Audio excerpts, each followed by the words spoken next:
Bismillahirrahmanirrahim. In the name of Allah, the gracious, ever merciful. All the distinguished guests, Assalamu alaikum wa rahmatullahi wa barakatuhu. Peace and blessing of Allah be upon you all. Pertama-tama, saya ingin memanfaatkan kesempatan ini untuk menyampaikan rasa terima kasih yang tulus kepada seluruh tamu yang dengan baik hati telah menerima undangan kami untuk hadir dalam resepsi hari ini. Jemaat Muslim Ahmadiyah adalah sebuah golongan dalam Islam yang tujuan dan misinya sangat jelas. Kami berupaya membawa umat manusia kepada penciptanya, Allah yang Maha Kuasa. Kami berusaha mengerahkan perhatian semua orang kepada tanggung jawab mereka terhadap sesama manusia dan pentingnya memperlakukan satu sama lain dengan kasih sayang, belas kasih, dan rasa hormat. Kami juga berkeinginan dan berusaha untuk mewujudkan perdamaian sejati yang abadi di dunia.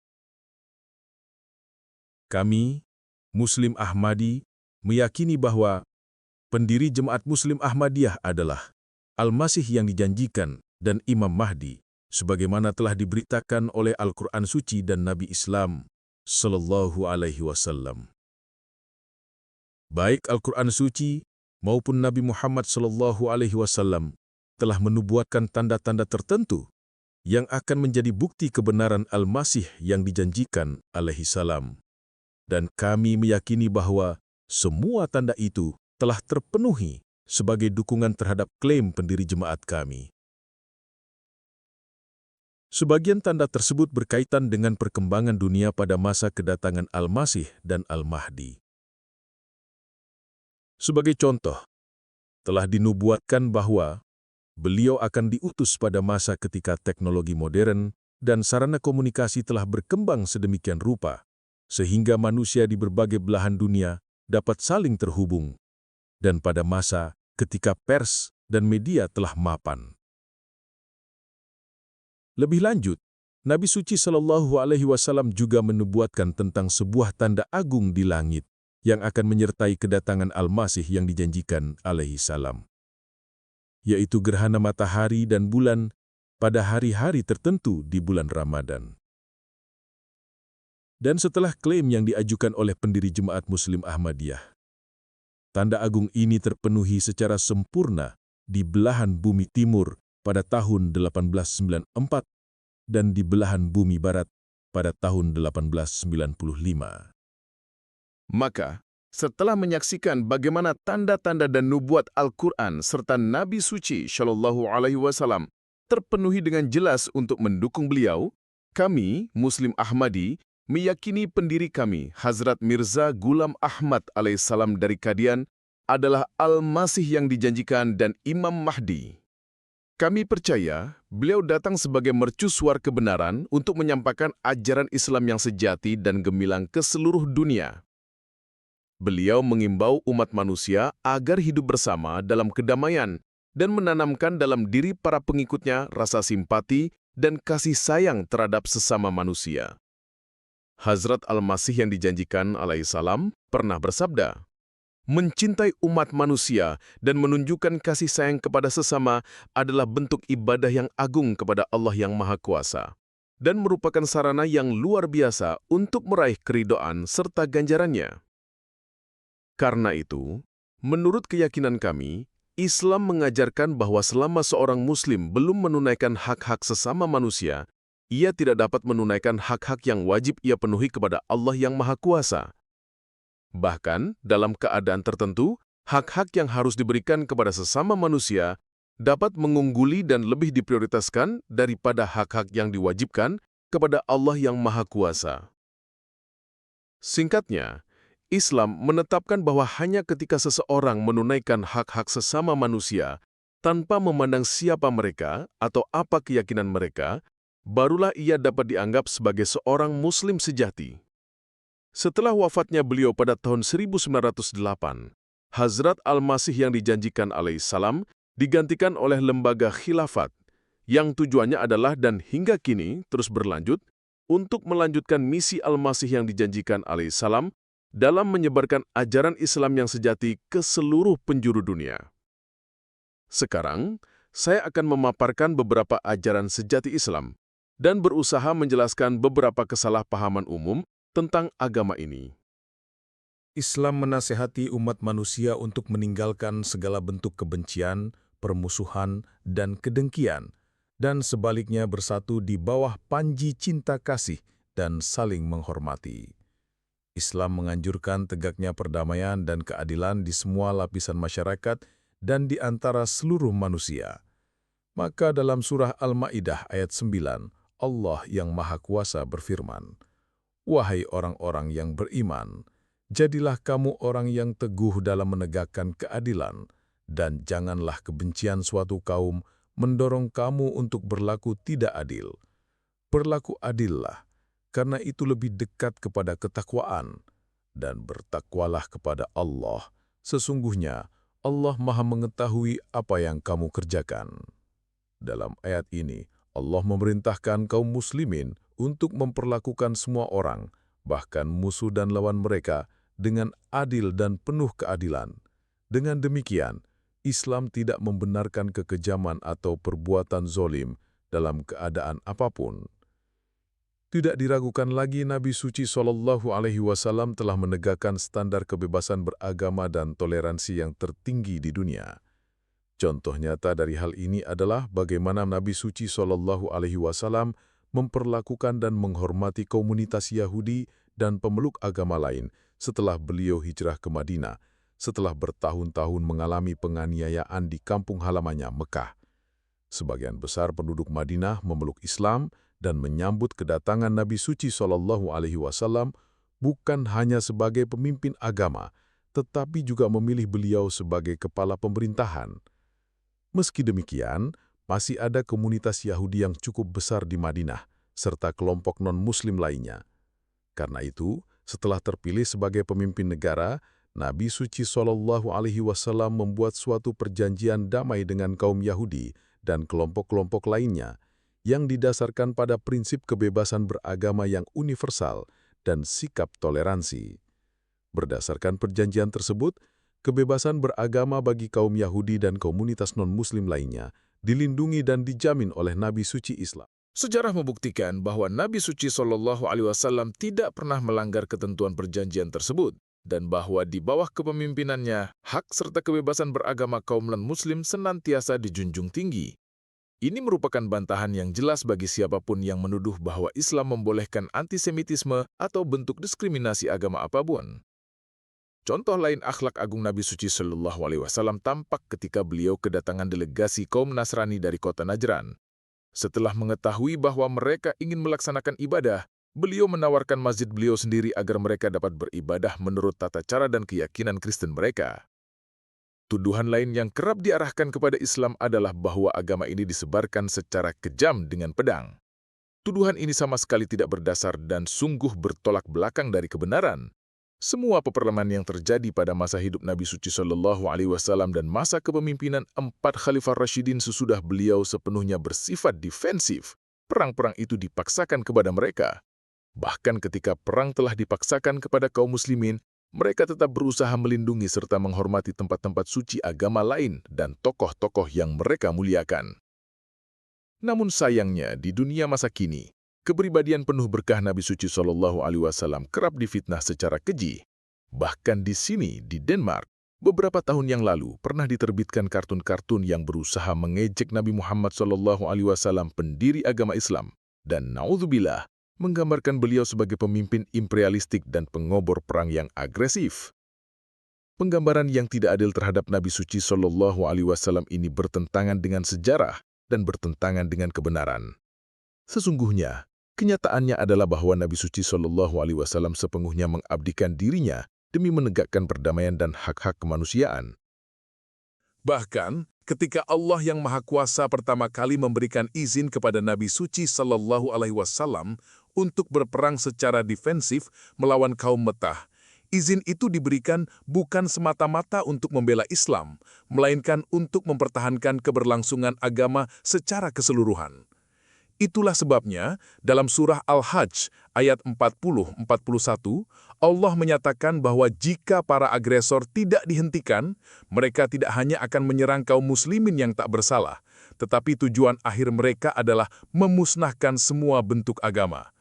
Allah menegaskan dengan sangat jelas bahwa jika kaum Mekah tidak dilawan dengan tegas, maka tidak akan ada lagi gereja, sinagoga, kuil, masjid, atau tempat ibadah agama manapun yang aman. Ayat-ayat ini dengan gamblang menegaskan bahwa ketika kaum muslimin diizinkan untuk berperang secara defensif, izin itu diberikan untuk membela semua agama dan semua keyakinan, bukan untuk menaklukkan wilayah atau menyebarkan kekejaman. Maka dari itu sungguh menyedihkan bagi seorang muslim sejati mendengar para penentang Islam menuduh bahwa Nabi suci SAW didorong oleh haus kekuasaan dan nafsu untuk membangun imperium. Nabi suci SAW tidak pernah mencari kekuasaan dan tidak pernah terlibat dalam perang untuk memaksakan Islam atau memaksa orang lain menjadi muslim. Satu-satunya dorongan beliau adalah menegakkan perdamaian dan kebebasan beragama yang universal. Karena itu, adalah kewajiban seorang muslim sejati untuk senantiasa melindungi dan menghargai semua agama, baik itu kekristenan, Yudaisme, maupun agama lainnya. Nabi suci SAW mengajarkan bahwa dalam peperangan, hanya orang-orang yang secara langsung terlibat dalam pertempuran yang boleh diperangi. Beliau memberikan instruksi tegas agar tidak pernah menyerang orang yang tak bersalah. Tidak seorang pun wanita, anak-anak, atau orang lanjut usia boleh dijadikan sasaran. Beliau juga mengajarkan bahwa tidak seorang pun pemuka agama atau pendeta boleh diserang, dan tidak ada tempat ibadah yang boleh dirusak. Nabi suci SAW bahkan menegaskan bahwa tidak seorang pun boleh dipaksa untuk memeluk Islam. Terlepas dari ajaran-ajaran mulia ini, sangat disayangkan bahwa dalam peperangan yang terjadi pada masa kini, kita sering menyaksikan insiden penembakan atau pengepungan tanpa pandang bulu, di mana warga sipil yang tak bersalah dan tak berdaya, termasuk wanita, anak-anak, dan orang tua, dibunuh secara kejam. Kaum muslim yang terlibat dalam perilaku biadab semacam ini hanya mencoreng nama agama mereka sendiri dan harus dikecam dengan sekeras-kerasnya. Namun demikian, kebodohan dan kejahatan di kalangan kaum muslim seperti ini memang telah dinubuatkan, karena Nabi suci SAW telah memberitakan kondisi seperti ini ketika kaum muslim akan melupakan sepenuhnya ajaran agama mereka. Pada masa seperti itulah, Allah akan mengutus Al-Masih yang dijanjikan alaihissalam untuk menghidupkan kembali ajaran Islam dan membentuk sebuah komunitas yang benar-benar mengamalkan ajaran sejati tersebut. Lebih lanjut, tidak dapat dikatakan bahwa dunia non-muslim sepenuhnya tidak bersalah. Memang, ada pula kekuatan-kekuatan non-muslim yang meskipun mengklaim berperang demi perdamaian, juga bersalah karena membunuh atau melukai warga sipil tak bersalah di berbagai belahan dunia melalui peperangan tanpa pandang bulu. Sesungguhnya, kenyataannya adalah bahwa pemerintahan muslim masa kini tidak memerintah sesuai dengan prinsip-prinsip sejati Islam, yaitu kejujuran, integritas, dan keadilan bagi semua. Dimanapun dan kapanpun ajaran sejati Islam benar-benar diamalkan, keindahan dan manfaatnya selalu diakui oleh semua pihak. Sebagai contoh pada masa Khalifah Umar radhiyallahu anhu, Khalifah kedua setelah Nabi suci SAW, Islam tersebar ke wilayah Suriah dan sebuah pemerintahan muslim terbentuk di sana. Sebagai bagian dari tata kelola, pajak sipil dipungut dari warga negara Kristen, tetapi kemudian pemerintah muslim mengembalikan pajak tersebut karena Kekaisaran Romawi berhasil merebut kendali dan para penguasa muslim tidak lagi mampu melindungi masyarakat umum atau memenuhi hak-hak mereka. Para pemimpin muslim tidak punya pilihan selain meninggalkan wilayah tersebut. Dan hal ini menimbulkan kesedihan mendalam bagi kaum non-muslim yang hidup di bawah pemerintahan mereka. Mereka menjadi sangat emosional dan memohon agar kaum muslim kembali serta berdoa dengan sungguh-sungguh untuk hal itu. Tanpa ragu, mereka menyatakan keinginan agar kaum muslim kembali memerintah mereka dan melindungi mereka dari ketidakadilan Kekaisaran Romawi. Kemudian, ketika kaum muslim dapat kembali, pihak yang paling bergembira adalah kaum non-muslim, karena mereka tahu bahwa hak-hak mereka akan kembali ditegakkan. Sesungguhnya, kaum muslim pada masa awal sepenuhnya adil dan jujur dalam segala urusan. Sebagai contoh, pernah suatu kasus diajukan kepada Hadrat Umar radhiyallahu anhu. khalifah kedua dalam Islam, di mana salah satu pihak adalah seorang Muslim dan pihak lainnya seorang Yahudi. Setelah mendengar keterangan masing-masing, Hazrat Umar radhiyallahu anhu memutuskan perkara tersebut untuk memenangkan pihak Yahudi dan menentang pihak Muslim. Islam juga mengajarkan bahwa sangat penting untuk menjaga perasaan dan sensitivitas orang lain. Pernah suatu ketika, dalam percakapan dengan seorang Yahudi, Hazrat Abu Bakar radhiyallahu anhu, sahabat terdekat Nabi Suci Shallallahu Alaihi Wasallam, mengatakan bahwa kedudukan Nabi Islam Shallallahu Alaihi Wasallam lebih tinggi dibandingkan kedudukan Nabi Musa alaihi salam. Mendengar hal ini, orang Yahudi tersebut mengadu kepada Nabi Suci Shallallahu Alaihi Wasallam. Setelah mendengar pengaduan tersebut, Nabi Suci Shallallahu Alaihi Wasallam menegur Hazrat Abu Bakar radhiyallahu anhu dan mengatakan bahwa ia seharusnya menghormati perasaan orang Yahudi tersebut. Meskipun apa yang dikatakan oleh Hazrat Abu Bakar radhiyallahu anhu sesuai dengan keyakinan Islam, Nabi Suci Shallallahu Alaihi Wasallam menekankan bahwa seorang Muslim tidak seharusnya mengucapkan pernyataan seperti itu di hadapan orang Yahudi, karena dapat melukai perasaan atau menyinggung mereka. Ajaran Nabi Suci Shallallahu Alaihi Wasallam ini sangat mendalam dan menjadi dasar bagi terciptanya perdamaian di antara pemeluk agama dan keyakinan yang berbeda. Namun, pada masa kini, kita melihat bahwa atas nama kebebasan berekspresi, para nabi dan tokoh suci sering diejek dan dihina, padahal ada jutaan orang yang mengikuti ajaran mereka dan tidak sanggup melihat mereka dilecehkan dengan cara seperti ini. Jika kita benar-benar menginginkan perdamaian di dunia, kita harus memikirkan konsekuensi dari kata-kata dan perbuatan kita. Kita harus menghormati keyakinan dan nilai-nilai orang lain. Inilah cara untuk meruntuhkan penghalang dan merobohkan tembok permusuhan dan kebencian yang telah dibangun di banyak tempat di dunia. Sesungguhnya, mewujudkan perdamaian adalah kebutuhan paling mendesak dan paling penting di zaman ini. Ini seharusnya menjadi cita-cita dan tujuan utama kita. Tidak ada yang bisa menyangkal bahwa perbuatan keji dan penuh kebencian yang dilakukan oleh sebagian Muslim telah memberikan andil besar terhadap banyak konflik yang kita saksikan saat ini. Namun, harus sangat jelas bahwa alasan mereka terlibat dalam kekejaman semacam itu adalah karena mereka telah menjauh dari ajaran Islam yang sejati. Selain itu, ada juga kekuatan duniawi non-Muslim tertentu yang turut mengobarkan api konflik melalui tindakan dan kebijakan mereka yang tidak adil.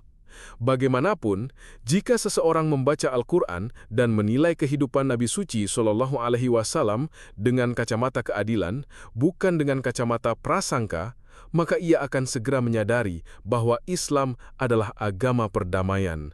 Ia akan menyadari bahwa Nabi Suci Shallallahu Alaihi Wasallam mendambakan perdamaian dengan segenap jiwa raganya. Ia akan menyadari bahwa ajaran Al-Quran adalah ajaran cinta kasih bagi seluruh umat manusia. Hari ini, kita hidup di zaman yang penuh ketidakstabilan dan ketidakpastian yang kian meningkat, sehingga setiap orang di setiap penjuru dunia harus mengambil tanggung jawab pribadi untuk menegarkan perdamaian. Konflik terus menyala dan membara di seluruh dunia, dan kita tidak boleh meragukan bahwa bayang-bayang perang besar yang menentukan nasib umat manusia semakin mendekat. Aliansi dan blok-blok kekuatan terbentuk dengan cepat di depan mata kita, sehingga saya sangat khawatir bahwa kita sedang melaju dengan membabi buta menuju perang dunia ketiga yang menghancurkan tanpa sempat berhenti untuk berpikir.